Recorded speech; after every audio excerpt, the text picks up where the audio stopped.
Hello viewers, welcome to Raihan Tanjim. আশা করি সকলে বেশ ভালোই আছেন। তো আজকে আমাদের যে টিউটোরিয়াল সেটা হচ্ছে মাইক্রোসফট এক্সেল সম্পর্কিত, এবং আজকে আমরা মাইক্রোসফট এক্সেলের একদম বেসিক কিছু জিনিস দেখার চেষ্টা করব। সেটা হচ্ছে যোগ, বিয়োগ, গুণ, ভাগ, শতকরা, গড়, এই জিনিসগুলা যেগুলো আপনার বাস্তব জীবনে প্রতিদিন কাজ করতে লাগবে। এবং ফাইনালি আমরা এরকম একটি শিট তৈরি করে কিভাবে হিসাব রাখতে হয় সেই জিনিসটাও দেখে নিব। তো এক্সপার্ট হওয়ার জন্য ভিডিওটি অবশ্যই শেষ পর্যন্ত দেখে নেবেন। এছাড়া আপনি আমার চ্যানেলে নতুন হয়ে থাকলে চ্যানেলটি অবশ্যই সাবস্ক্রাইব করে নেবেন। তো চলুন শুরু করা যাক। তো দেখেন, আমি যে সফটওয়্যারটি ওপেন করেছি এটা হয়তো অনেকের কাছে পরিচিত মনে হতেও পারে, আবার নাও হতে পারে। এটার নাম মাইক্রোসফট এক্সেল। আপনি সফটওয়্যারটা আপনার কম্পিউটারে দুইভাবে ওপেন করতে পারবেন। এই যে সার্চে গিয়ে যদি আপনি এখানে এক্সেল লিখেন, তাহলে এটার উপরে ক্লিক করেও আপনি এখান থেকে এরকম এক্সেল সফটওয়্যারটা ওপেন করতে পারেন। অথবা আপনার কম্পিউটারের ডেস্কটপে রাইট বাটন ক্লিক করে নিউ থেকে মাইক্রোসফট এক্সেল ওয়ার্কশিটের উপরে ক্লিক করে এখান থেকেও আপনি মাইক্রোসফট এক্সেলের এই ওয়ার্কবুকটা ওপেন করতে পারেন। ঠিক আছে? তো দুইভাবেই সম্ভব। তো আমি এরকমভাবে একটি ডেমো ওয়ার্কশিট ওপেন করে নিয়েছি। দেখেন, এখানে আমার দুইটা শিট আছে, এই একটা শিট, এই একটা শিট। আপনি এখানে প্লাসে ক্লিক করলে আরও অনেকগুলো শিট জেনারেট করা সম্ভব। তো এক্সেলে যখন আমি দেখেন বিভিন্ন জায়গায় ক্লিক করছি, এগুলাকে সেল বলে, এবং এই সেলগুলোর প্রত্যেকটা একটা রেফারেন্স আছে, অর্থাৎ এই সেলের নাম কি। এর উপর ক্লিক করলাম, দেখেন C2 কিভাবে হলো। এটা সি, এটা হচ্ছে কলাম, আর এই যে 2 এটা হচ্ছে রো। তাহলে এখানে যখন ক্লিক করছি তখন C2 মানে 2 নাম্বার রো, আর হচ্ছে C নাম্বার কলাম। এখানে ক্লিক করলে দেখেন D2 হচ্ছে। তো এইভাবে এই রেফারেন্সগুলো দিয়ে আমাদের যোগ বিয়োগ করতে সুবিধা হয়। তো যদি আপনি যোগ করতে চান এক্সেলে, যদি আমরা সিম্পলি দেখি, কারণ এখানে একটা ভ্যালু আছে, আমি ইনপুট করলাম 10 এবং এখানে একটা ভ্যালু ইনপুট করলাম 15। এখন ওই দুইটা ধরেন আপনি এখানে যোগ করে রাখবেন এই সেলটাতে। তখন ফর্মুলা অ্যাপ্লাই করতে গেলে সবসময় ইকুয়াল সাইন দিতে হবে। এই সেল দেখেন যোগ এই সেল, এইভাবে আমি ক্লিক করলাম। অথবা আপনি ম্যানুয়ালি এই সেলগুলোর রেফারেন্স লিখে নিতে পারেন, ইন্টার দিলাম, তাহলে দেখেন এই দুইটার যোগফল চলে আসলো।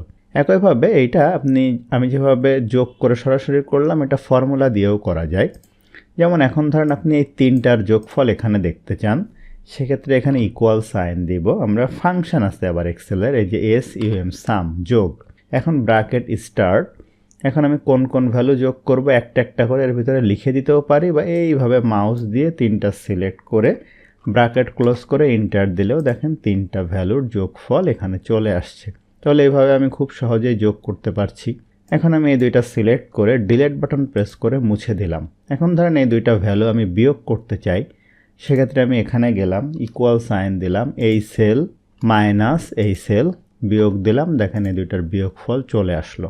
এখন যদি আপনি এই দুইটা গুণ করতে চান, সেক্ষেত্রে আপনি কি করবেন, ইকুয়াল সাইন দেন, এই সেল গুণন সিম্বল দেন কিবোর্ড থেকে, এই সেল, দেখেন এই যে গুণ চলে আসলো।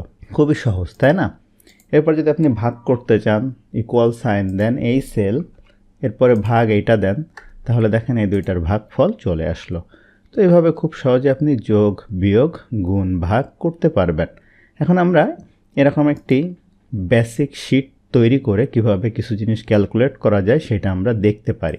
দেখেন, এখানে আমি এই সেলগুলাতে এই যে পণ্যের নাম, পরিমাণ, একক দাম, মোট দাম, ডিসকাউন্ট টাকা, এগুলো লিখে নিয়েছি। অর্থাৎ একটা একটা সেলে এভাবে আমি লিখছি। ধরেন এখানে যেমন লিখলাম হচ্ছে প্রোডাক্ট নেম, হ্যাঁ, এরকমভাবে। এরপরে এই সেলটা এরকম একটু বড় করছি এখানে ক্লিক করে। এরপরে লিখলাম ধরেন কোয়ান্টিটি, এটা লিখলাম, এই সেলটা ধরেন এরকম ছোট করতে পারি, বা এইভাবে ধরে আমি বড় করতে পারি। হ্যাঁ, এইভাবে আমি এই ভ্যালুগুলো এখানে লিখে নিয়েছি। এখন এটা কিন্তু সুন্দর লাগছে না। এখন আমি কি করব, এই ভ্যালুগুলো এখান থেকে সিলেক্ট করব, করে এখানে গিয়ে আমরা এখান থেকে দেখেন এই যে অল বর্ডার দিব। এখন একটু সুন্দর লাগছে। এখন এই ফন্টগুলো, এটা সুন্দর লাগছে না, এটা সিলেক্ট করলাম, করে আমি এখান থেকে দেখেন আর একটা ফন্ট দিলাম নিকোশ, এটা দেখেন এখন সুন্দর লাগতেছে। এই ভ্যালুগুলো সিলেক্ট করি, এখান থেকে ফন্ট দিয়ে ধরুন টাইমস নিউ রোমান। এখন দেখেন ডেটাটা কত সুন্দর লাগতেছে, একটু আগে কিন্তু এত সুন্দর লাগছিল না। আমার কিন্তু মাইক্রোসফট এক্সেল, ওয়ার্ড, পাওয়ার পয়েন্টের বিগিনার থেকে অ্যাডভান্স পর্যন্ত পেইড কোর্স রয়েছে। সেই সম্পর্কে জানতে ভিডিওর ডেসক্রিপশন বা নিচে দেওয়া হোয়াটসঅ্যাপ নাম্বারে যোগাযোগ করতে পারেন। ধন্যবাদ। এখন এখানে আমরা এই ফরম্যাটের ভিতরে তাহলে কাজগুলা কিভাবে করব। ধরুন আমি এই ভ্যালুগুলার এখানে গড় দাম দেখতে চাই, তো গড় দাম দেখতে চাইলে আমরা এক্সেলে ইকুয়াল সাইন দিব, দেওয়ার পরে AVER AGE এভারেজ একটা ফর্মুলা আছে, এটা সিলেক্ট করব, করে দেখেন এই ভ্যালুগুলো সিলেক্ট করে ব্র্যাকেট ক্লোজ করব, করে এখান থেকে ইন্টার দিব, তাহলে এই দামগুলার গড় দাম এখানে চলে আসলো। এখন ধরেন আপনি গড় দেখতে চান না, ম্যাক্সিমাম দাম দেখতে চান, সেক্ষেত্রে একটা ফর্মুলা আছে MAX ম্যাক্স, ব্র্যাকেট স্টার্ট করেন, এই ভ্যালুগুলো সিলেক্ট করেন, ব্র্যাকেট ক্লোজ করে ইন্টার দেন, তাহলে এটার ভিতরে ম্যাক্সিমাম ভ্যালু কোনটা এটা আপনি দেখতে পারবেন। একইভাবে এখানে ক্লিক করে যদি এই তিনটা ভ্যালুর মধ্যে মিনিমাম ভ্যালু দেখতে চান, এখানে মিনিমাম লিখে ইন্টার দেন, তাহলে মিনিমাম ভ্যালুটা এখানে চলে আসলো। এখন আমরা এই ফরম্যাটের ভিতরে কিছু কাজ করি। দেখেন এখানে কলম আছে, নোটবুক আছে, ব্যাগ আছে, পণ্যের নাম, এটা পরিমাণ আর একক দাম। এখন মোট দাম কত হবে, তাহলে এখানে কি হবে, গুণ হবে। তো ঠিক আছে, আমি পরিমাণ গুণন দিলাম হচ্ছে একক দাম, তাহলে টোটাল আমার দাম 100 টাকা। আমি এটা প্রত্যেকবার এই কাজটা করব না, এটার উপরে ক্লিক করে দেখেন আমার যে মাউসের কার্সার চেঞ্জ হচ্ছে, আমি ধরে টান দিলাম, তাহলে দেখেন প্রত্যেকটার জন্য অটোমেটিক এই গুণফল কিন্তু চলে আসছে। এখন আপনার বস আপনাকে বলল এই দামের উপরে 10% ডিসকাউন্ট হবে, যেটাকে শতকরা বলে। তো দেখেন আমি এখানে 10% লিখে রাখছি। এখন এই ডিসকাউন্টটা কীভাবে হিসাব করব, এইটাও গুণ হবে, এই যে এই সেল গুণন এই যে 10%, ইন্টার দিলাম, তাহলে টোটাল দাম আমার কত, টোটাল ডিসকাউন্ট কত, আমি এখান থেকে এই পর্যন্ত টেনে দিলাম, তাহলে দেখেন এখানে ডিসকাউন্ট হচ্ছে 5%, এটাই 15%। তাহলে এখানে কি ছিল, পরিমাণ আর একক দাম, তাহলে মোট দাম 100 টাকা, সেটার আমি শতকরা করলাম 10% ডিসকাউন্ট, 100-র 10% 10 টাকা, 150-এর 5% 7.5 টাকা, এবং 1600-র 15% 240 টাকা। তাহলে চূড়ান্ত দাম আসলে কত হবে, সেটা হচ্ছে আমরা এখানে ইকুয়াল সাইন দিব, চূড়ান্ত দাম হবে এই যে দেখেন আমাদের মোট দাম মাইনাস এই যে ডিসকাউন্ট করার পরে এইটা, এরপরে আমি এটা ধরে এখান থেকে টেনে দিলাম, অর্থাৎ বিয়োগ করলাম।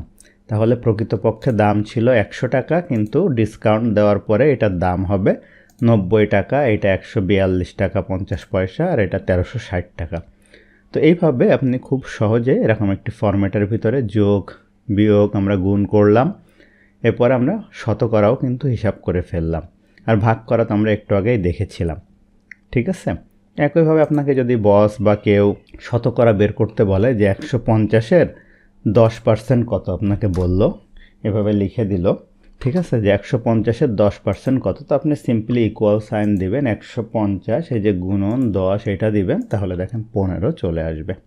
তো আশা করছি ভিডিওটা আপনার জন্য হেল্পফুল ছিল। ভিডিওটি ভালো লাগলে অবশ্যই লাইক করবেন, কেমন লাগলো কমেন্ট করবেন, আপনার বন্ধুদের সাথে শেয়ার করতে ভুলবেন না।